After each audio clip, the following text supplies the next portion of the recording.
पाकिस्तान को मुत्तहिदा अरब अमारात से $1 अरब स्टेट बैंक में वसूल हो गए। इससे पहले सऊदी अरब ने भी $2 अरब रिलीज़ किए थे। तो मजमूई तौर पर 2 दिनों के अंदर $3 अरब स्टेट बैंक में जमा हो गया और ये एक प्री कंडीशन थी इंटरनेशनल मॉनेटरी फ़ंड के प्रोग्राम के लिए, जिसकी आज रात मंजूरी की तवक्को की जा रही है कि वाशिंगटन में इजलास है, उसकी मंजूरी हो जाएगी। तो अगर वो मंजूर कर लिया जाता है, इफ़ मैंने इसलिए बोला है कि अभी तक इबाहम ये चल रहा था कि क्या फंडिंग गैप के ऊपर हमारी अंडरस्टैंडिंग हुई है या नहीं, और जितनी हमने प्री कंडीशन तय की थी उतने रिसोर्सेज मोबिलाइज़ कर लिए कि नहीं।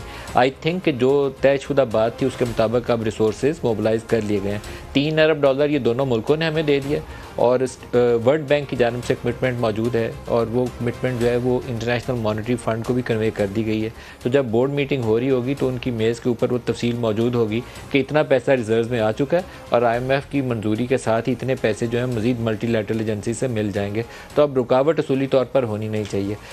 हम एक ऐसे दौर के अंदर जा रहे हैं जहां पर रिलेटिवली कहना चाहिए कि बेयकीनी में कमी आनी शुरू हो जाएगी, लेकिन ये कहना कि हम क्राइसिस से निकल गए हैं ये बात दुरुस्त नहीं होगी, क्योंकि अगले 3 सालों में ईच एंड एवरी ईयर अगले 3 सालों में हमारी कोई $20 से $25 अरब की एनुअल रिक्वायरमेंट्स हैं। तो एक बहुत बड़ी खिदमत है जो फ़ौज के सरबराह ने भी की है इस क्राइसिस से पाकिस्तान को निकालने के लिए, क्योंकि हमारे ये जो दोस्त ममालिक हैं अब हमारी पोलिटिकल गवर्नमेंट से ज़्यादा हमारे GHQ के साथ डील करना पसंद करते हैं। ख़ास तौर पर ये जो गल्फ़ ममालिक और चाइना के रिलेशनशिप हैं वो फ़ौज के साथ वो इतने करीबी हैं कि जब भी मदद की ज़रूरत पड़ती है तो GHQ को अपना वज़न इस पलड़े में डालना पड़ता है, फिर वो इमदाद जारी होती है। इसकी माजी करीब में मिसाल PTI के दौरे हुकूमत में $10 अरब का पैकेज था जो जनरल बाजवा ने निगोशिएट किया था सऊदी अरब, UAE, कतर और चाइना से।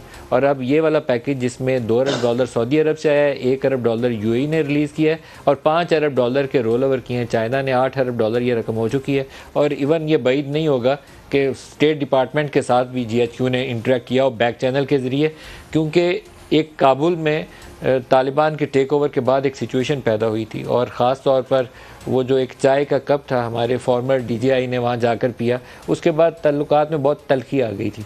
और IMF ने जो हमारे नाको चने चबवाए हैं उसकी एक बड़ी वजह यह थी कि स्टेट डिपार्टमेंट और US ट्रेजरी ये माजी में हमारी मदद किया करते थे, इस दफ़ा वो हमारी मदद को आमादा नहीं थे। तो हम बहुत मुश्किल में फंसे रहे हैं। इस क्राइसिस से निकलने के लिए ये पहला स्टेप है। क्राइसिस अभी बाकी है और उसको अबूर करने के लिए हमें एक बहुत बड़े प्रोग्राम की ज़रूरत है। 3-4 साल जम के एक हुकूमत बैठे और इस बहरान से निकालने के लिए पाकिस्तान में फ़ॉरेन एक्सचेंज अर्निंग कैपेसिटी बढ़ाए, या तो फ़ॉरेन डायरेक्ट इन्वेस्टमेंट आए या पाकिस्तान से जो बरामदात हैं वो $25-30 अरब से बढ़कर $50-60 अरब हो जाए। इसके अलावा कोई तीसरा रास्ता नहीं है। रिमिटेंसेस $30 अरब के करीब गई पिछले साल, $31 अरब, इस साल 27 है। तो हम इसको भी खींच तांच के $35-40 अरब तक ले जा सकते हैं। इसके अलावा पाकिस्तान को अगर कहें कि बहरान से निकल जाएगा तो खाम ख्याली होगी। हमें इसके लिए एक स्टेबल गवर्नमेंट चाहिए और उसके लिए कंडीशन यह है कि एक साफ़ सुथरा इंतखाबात का अमल जो है वो पाकिस्तान में शुरू हो और हम इस बहरान से निकल कर आगे चल सकें। इंतखाबात ज़्यादा दूरी पर है नहीं है। आज प्राइम मिनिस्टर ने इसके ऊपर इज़हार ख्याल भी किया। पहला बयान उनका जो है वो आर्मी चीफ़ की मदद के हवाले से, मैं वो आपको सुनाता हूँ क्या कह रहे हैं, फिर आगे इलेक्शंस की तरफ चलते हैं। दिखाइएगा जी। दो अरब है ये खालिसतन, ये हमारे जो नए आर्मी चीफ हैं जनरल नासिम मुनीर, उनकी खालिसतन उनकी काविशों से आया है। कल चीन बेहतरीन दोस्त है, पिछले 3 महीने में उन्होंने $5 अरब उन्होंने हमें वापस किया। आज दुआ करें कि वर्ल्ड बैंक IMF की आज मीटिंग है बोर्ड की, वहाँ पर हमारा जो IMF का प्रोग्राम जो है वो आज अप्रूव हो जाए। 2013 और 2018 के इंतखाबात के अंदर इंतखाबी अमल तो जो जैसे तैसे था ही, पाकिस्तान में जैसे इंतखाबात होते हैं वैसे ही था। अगर ये कहें कि कभी इस्टेब्लिशमेंट असरअंदाज नहीं होती तो काफ़ी झूठी बात होगी। 13 में भी था असर और 18 में भी था असर, लेकिन दोनों का जो अंजाम था वो पाकिस्तान को ले बैठा है। 13 के नताइज के ऊपर तहरीक इंसाफ डी चौक में 126 रोज़ का धरना सजा के बैठी थी और उसके बाद भी जितना अरसा PMLN की हुकूमत रही है 2018 के इंतखाबात तक, किसी न एक शहर के अंदर या वो प्रोटेस्ट कर रहे होते थे या वो शहर बंद कर रहे होते थे। उनकी सियासत यही रही। 2018 के इंतखाबात हुए, PTI हुकूमत में आ गई और उसके बाद नून लीग वालों ने उनको सिलेक्टेड करना शुरू कर दिया। हम जब तक इस मसले का हल नहीं निकालेंगे, जो इलेक्शन का नतीजा है उससे हारने वाला तस्लीम करें और उसकी शफाफियत के ऊपर उंगली ना उठाई जा सके, तब तक पाकिस्तान को हम मुश्किलात से और क्राइसिस से नहीं बचा सकते। इंतखाबात होने चाहिए लेकिन साफ़, शफाफ, क्रेडिबल, काबिल कबूल इंतखाबात होने चाहिए। आज प्राइम मिनिस्टर ने कहा कि 14 अगस्त आखिरी तारीख होगी उनकी हुकूमत की। दिखाइएगा जी। हमारी हुकूमत की मदद अगस्त को ख़त्म हो जाएगी। उसके बाद जब भी इलेक्शन अक्टूबर में, नवंबर में जब भी होते हैं, इलेक्शन कमीशन ने उसका ऐलान करना है। हाँ, आज के प्रोग्राम में हम इस इशू पे फोकस करेंगे। एक कमेटी बैठी हुई है और उस कमेटी को मैंडेट दिया गया है कि विद इन अ वीक ऐसी रिफॉर्म्स करें कि ये जो इंतखाबी नताइज हैं वो ट्रांसपेरेंट हो और क्रेडिबल हो। आई होप कि पीटीआई एक्टिवली इसके अंदर पार्टिसिपेट करे और इसका जो नतीजा है उसको फिर बाद में तस्लीम भी करे। जो रिफॉर्म्स करनी है आज कर लें और लेकिन कल नताइज को तस्लीम कर लें।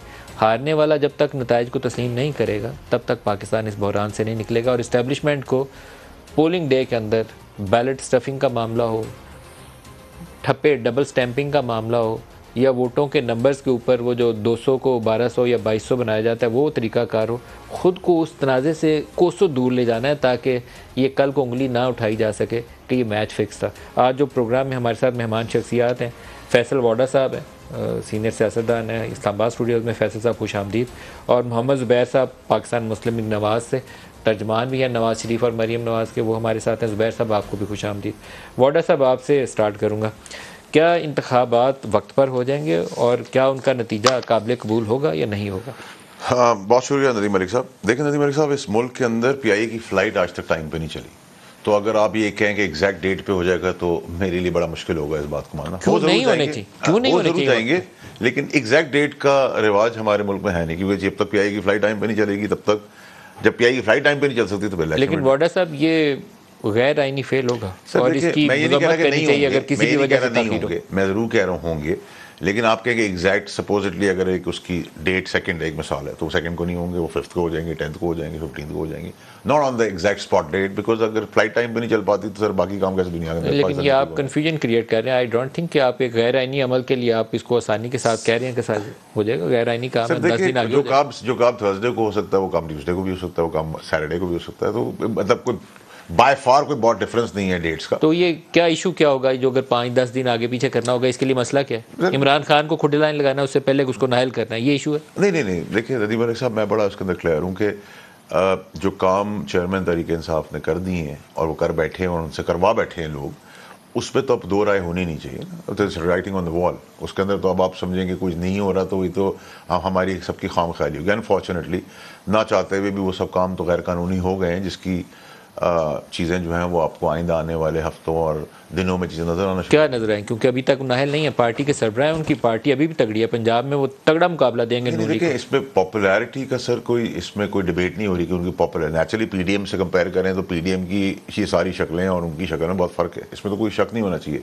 लेकिन जो काम उन्होंने कर दिया एक्चुअली, जो क्या हो सकता है उनके साथ, देखिए नदीम मलिक साहब, जो काम तहरीक इंसाफ ने किए हैं ना, वो एक्चुअली सारे काम, इससे ज्यादा बुग्स ये सारी पार्टियां भी रखती हैं, लेकिन इनकी तर्जुमानी और इनकी दिल की ख्वाहिशात और चाहत इमरान खान साहब ने पूरी कर दी और प्लेट में रख के इनको सब कुछ दे दिया। क्या लीगल इम्प्लीकेशन है इमरान खान के लिए जो आप कह रहे हैं आने वाले दिनों में हो सकती है? सर देखिए, क्या नाअहल हो सकते हैं? देखिए नाअहली भी हो सकती है, बहुत फोर्स हो सकती है सर, इसमें कोई चांस, इस पे कोई रॉकेट साइंस की कैसे होगी नाअहली, किस बिना पे? बहुत सारे केसेस चल रहे हैं, उस पे सजा भी हो सकती है, उस पे जेल भी हो सकती है। जेल भी हो सकती है, बिल्कुल इसमें कोई नामुमकिनात में से नहीं है। किस केस में? बहुत सारे केसेस चल रहे हैं सर, मैं स्पेसिफिक तो कोई केस नहीं। 9 मई के केस में नाअहली हो जाएगी। तोशाखाना है, ये जो यूनिवर्सिटी वाला केस है, 9 मई तो एक बहुत सीवियर केस है ना। 9 मई के अंदर ही लोगों ने दे दिए, शवायद दे दिए, जो लोग आज बंद हैं उनके हमदर्द बन के खड़े हैं, वो भी ये कह रहे हैं कि हम पार्टी छोड़ देंगे जिसने आप इनको अरेस्ट करेंगे। आप कुछ सर, आप लोग बंद कमरों में जो चीज़ें देख रहे हैं वैसी चीज़ें ग्राउंड पे नहीं हो रही ना। मैं पहले दिन कह रहा था कि सारे जो खान साहब के बीच पे सांप है वो सब छोड़ जाएंगे, वो छोड़ गए। अब जो 6-8 रह गए वो ये कह रहे हैं इनको अंदर करोगे तो हम बाहर आएंगे।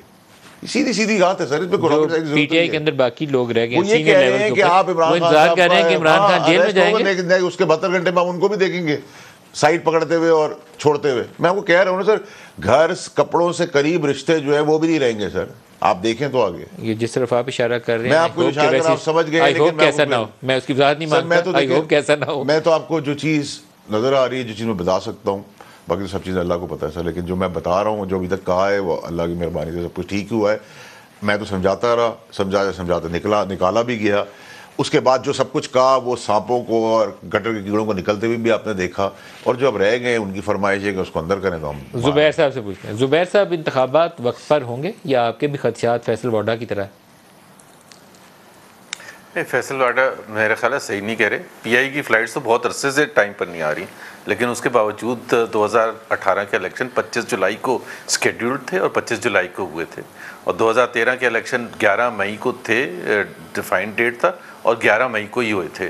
मुझे 2008 का डिले हुआ था, वो जो 1.5 महीने के लिए 6 हफ्तों के लिए वो बेनज़ीर शहीद हुई थी, तो उसकी वजह से वो आगे डेट चली गई थी। अदरवाइज़ वो राइट ऑन टाइम थे एग्जैक्टली। और आपको नदीम, आपको तो बिल्कुल पता होगा, आप थ्रू आउट दिस पीरियड आप इस पोजीशन में रहे हैं, एक दफ़ा भी बात नहीं हुई कि इलेक्शन टाइम पर होंगे या डिले हो सकते हैं या नहीं। नेवर एवर, ये this discussion never ever came. So जब वज़ीर आज़म ने बड़ा क्लियरली कह दिया है कि जी वो जो भी असम्बली जिस दिन तहलील होनी है, जो उसके 5 साल की मुद्दत पूरी होगी, तो वो उसके बाद हुकूमत नहीं रहेगी, ये प्रेजेंट हुकूमत नहीं रहेगी, मींस केयर टेकर सेटअप आ जाएगा। अब ये ज़रूर हो सकता है, जो दो ऑप्शंस हैं कि एक या तो अक्टूबर में इलेक्शंस हों या नवंबर में, डिपेंडिंग कि अगर तहलील जिस दिन होनी है असम्बली, जब उसका टर्म ख़त्म होगा तो फिर 60 दिन है, अदरवाइज़ 90 दिन है, अगर 2 दिन पहले भी असम्बली डिज़ोल्व की जाती है। तो मेरे लिहाज, और मैं इसलिए ये कह रहा हूँ नदीम, देखें आप मईशत की अभी आपने बात शुरू की थी, तो जब मईशत की जब हम बात करते हैं तो वो कोई अलग से कोई एरिया नहीं है। जब तक कोई भी इन्वेस्टर्स और हर एक मल्टीलैटरल बायलैटरल हर एक जगह से कॉन्फिडेंस नहीं होगा कि जी यहाँ इलेक्टोरल प्रोसेस का ही नहीं अगर पता कि होंगे या नहीं होंगे, तो मेरा ख्याल है हमारी मैसेजिंग बड़ी क्लियर होनी चाहिए कि elections will be on time. And इस वजह से प्राइम मिनिस्टर ने ये आज पहली दफ़ा नहीं कहा, 2-3 दफ़ा पहले भी कह चुके हैं कि एक दिन भी आगे नहीं जाएगी ये असेंबली।